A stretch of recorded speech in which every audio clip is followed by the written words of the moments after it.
আসন্ন ত্রয়োদশ জাতীয় সংসদ নির্বাচনকে সামনে রেখে দেশ জুড়ে প্রায় ৪৩,০০০ ভোট কেন্দ্র নির্ধারণ করেছে নির্বাচন কমিশন।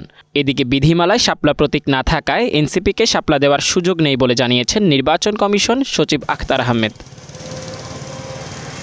দুপুরে রাজধানীর নির্বাচন ভবনে সংবাদ সম্মেলন করেন নির্বাচন কমিশনের সিনিয়র সচিব আখতার আহমেদ। এই সময় তিনি জানান, চূড়ান্তভাবে ভোট কেন্দ্রের তালিকা প্রস্তুত করেছে কমিশন।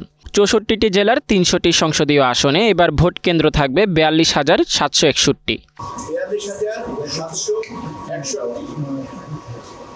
এটা হচ্ছে কেন্দ্রের সংখ্যা, আর কক্ষের সংখ্যা হচ্ছে পুরুষদের জন্য ১,১৫,১৩৭, ১,১৫,১৩৭, আর মহিলাদের জন্য ১,২৯,৬০২, ১,২৯,৬০২।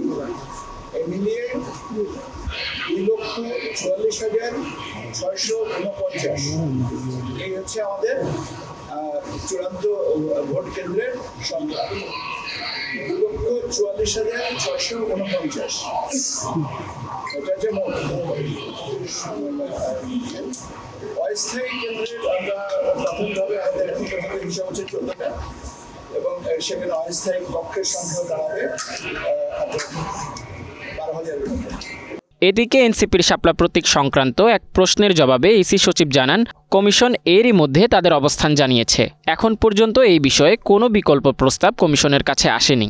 আপনাদেরকে বলেছে যে এই ব্যাপারে নির্বাচন কমিশনের অবস্থান যা বলা হয়েছে, এখান থেকে এখনো পর্যন্ত আমার কাছে বিকল্প কোনো প্রস্তাব দেওয়ার বা কথা বলার কোনো তথ্য আমার কাছে নেই। কাজে নির্বাচন কমিশন যেটা বলেছে যে তারা স্ববিবেচনায় একটা প্রতীক বরাদ্দ করে দেবে, সেটাই হচ্ছে এখনকার পর্যন্ত অবস্থান।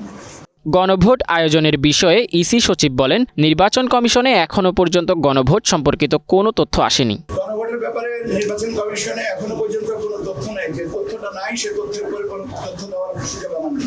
আইনগতভাবে তফসিলে না থাকার কারণে দেওয়া হয়নি। এখন এটাই হচ্ছে আমরা আগাগোড়াই বলে আসছি।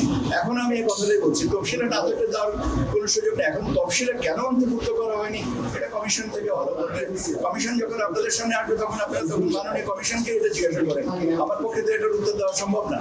Mozammel Hossain, green TV, Dhaka.